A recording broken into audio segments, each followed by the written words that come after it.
Hello and welcome to ADHD TV with me, Jo Richards. I'm doing a short series of videos about Thomas E. Brown's model of executive functioning. And there's 6 key elements. I've done another video previously, so it will be in the feed, about the top level of what those 6 are.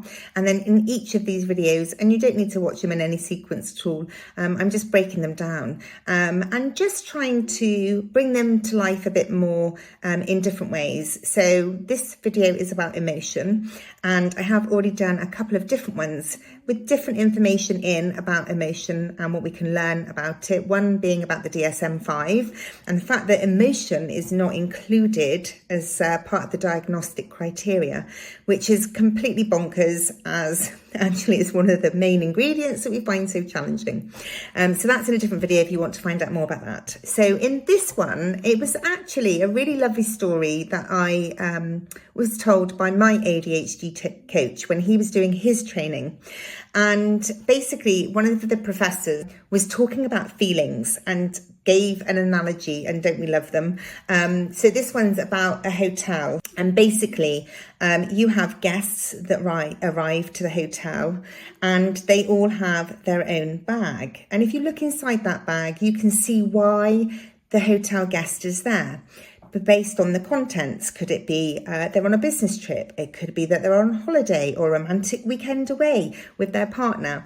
But basically, that's a bit like with feelings. So as ADHDers, we get quite flooded by our feelings, and they can be really, really intense. And so quite often what we don't do is then explore, embody them, welcome them. What we can tend to do is push them away because we feel a bit embarrassed about how intensely we're feeling about something. And so we can do lots of masking. We can pretend that we're not feeling the feelings that are there and squash them down. Quite often we can do that for so many years that we actually forget to even ask ourselves how we feel in that moment.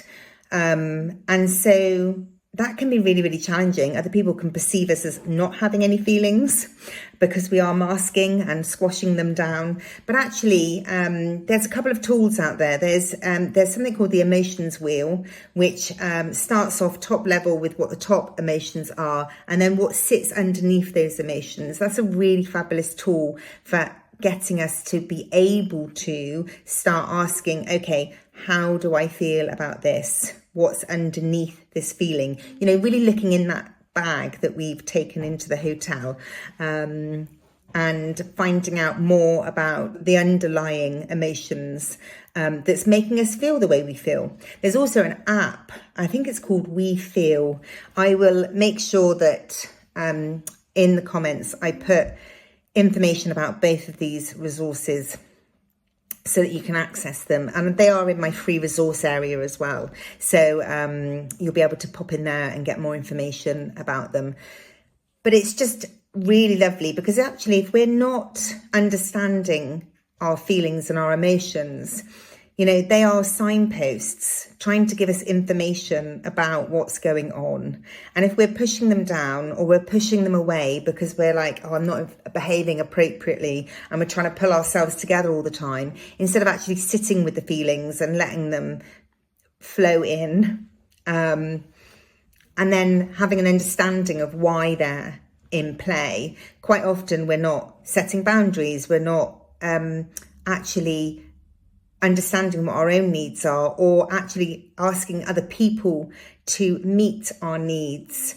And that can be really problematic. We're so busy as ADHDers, masking, becoming people pleasers, putting everybody else before us, becoming rescuers. These are like maladaptive behaviors that we, we kind of take on and embody, and we're so busy looking after others that actually we lose the ability to check in with ourselves and find out how we're feeling about things. And so that's what this video is about today. I just wanted to give that analogy. I absolutely love it about the guests arriving and they've all got bags. The great thing about emotions is they're just going to keep coming. The guests are going to keep coming. The lessons, the gifts, the information. And so, you know, it's about taking that pause, slowing down, and taking that time to understand what emotions are in play, what's underneath those emotions, and what's driving those feelings, so that we can start living a much more coherent and happy, fulfilled life, rather than pushing the emotions away and trying to ignore them and masking and trying to pretend that we're not feeling the feelings that we've got. You know, we are majorly sensitive people. We can feel how other people are feeling. We can read the room. We know what's going on with other people energetically, yet we can not use that intuition and that strength to help ourselves when it comes to how we're feeling in situations. So I hope you find this video and the information in it useful, and I look forward to talking to you in the next one. Take care.